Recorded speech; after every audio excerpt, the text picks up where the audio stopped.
introducing Sony's brand new two full-frame cameras, the A7C Mark II and the A7C R. I know that these cameras look pretty much identical from each other, but they actually have some pretty different specs. In this video, I'm going to be showing you guys which camera is going to be best for you, depending on what kind of shooting you like to do.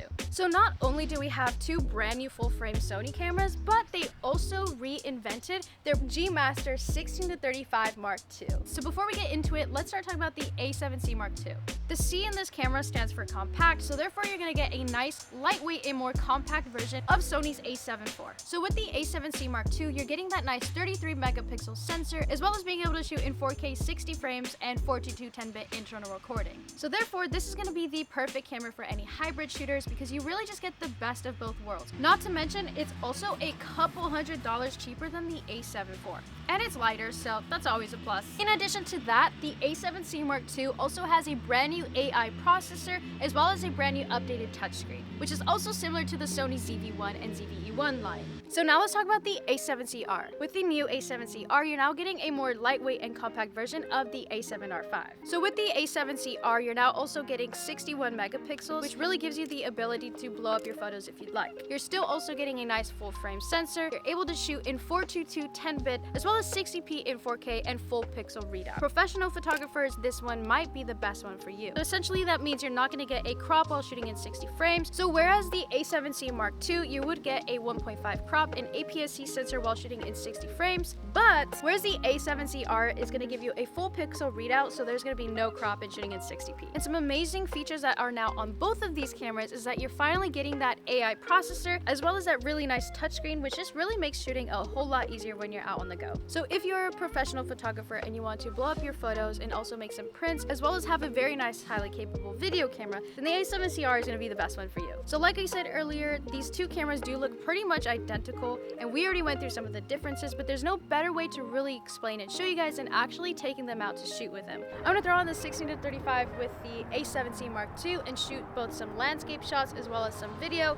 Also mess with the S&Q settings and show you guys what it looks like. What I can tell off the bat is it's already so much lighter. You also have a lot more of a closer focus, so this could also essentially be almost like a macro lens at a wide focal length.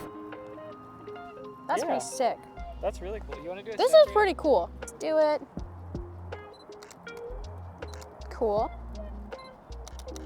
Alright, so I just shot the exact same photo on both cameras, same exact settings, we've matched all the color profiles, same focal length, everything. So because the A7C R has 61 megapixels and the A7C Mark II has 31 megapixels, unless you're going to crop in a lot to your photos or even turn your photos into prints, then shooting in 61 megapixels with the A7C R is definitely going to make a difference. Right off the bat, guys, honestly, both of them already look incredible. If you're just going to do some photo shoots as well as some hybrid shooting and post your photos on social media, then the A7C Mark II is also going to get the job done. All right, guys, so I have never been able to get this close with my other 16-35. Not able to do that. That's crazy. Look at this. Okay, I am having Victor help me out really quick. What are we gonna do? We are going to shoot some video stuff now. So first off, having 4K 60 in 422 10-bit color is amazing, especially on these little tiny cameras. And we also don't have a gimbal with us. So I'm actually gonna test out the active image stabilization, which is really good. So let's do it. Let's go. Guys, look at this light.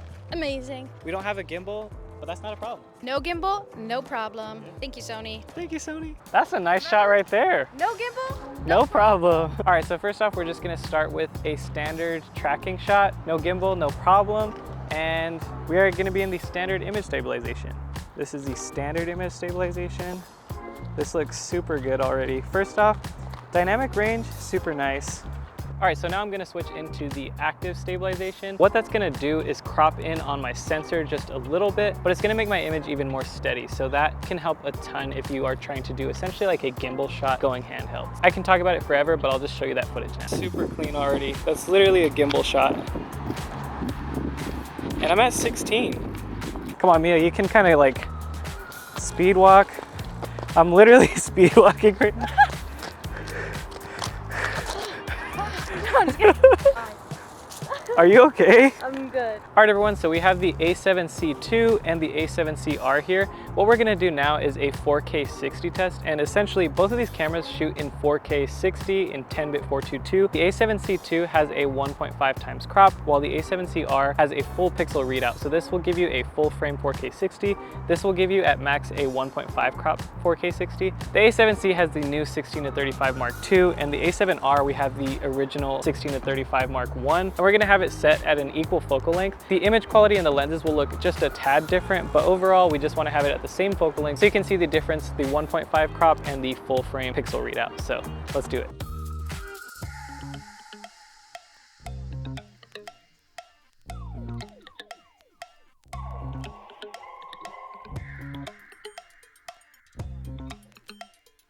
All right, so now I'm just gonna get a couple more tracking, a couple more slow-mo shots. I have the original 16-35 on the A7C R and the brand new 16-35 on the A7C Mark II. Let's do it. Let's do it.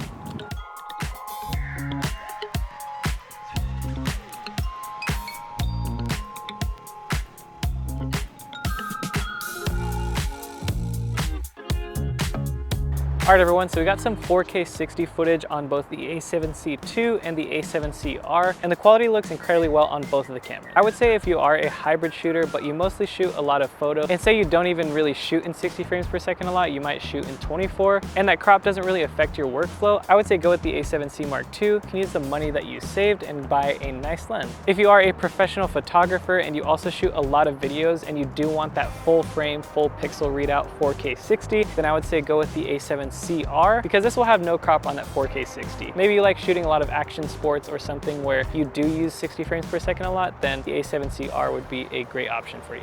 We're gonna switch up the locations a little bit. We're gonna see if we can shoot some low light stuff now. We're gonna try to do both some more photos and videos on both of these cameras. Low light test, choose your weapon. Which one do you have, Victor? I have the A7C R.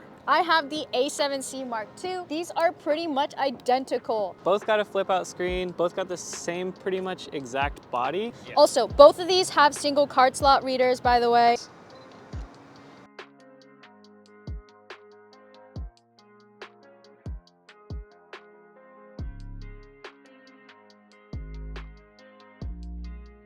Also, everybody, with the A7C R, you can get this little grip extender, which essentially you just screw it onto the bottom and it will just give you a better grip, say if you're working with heavier lenses.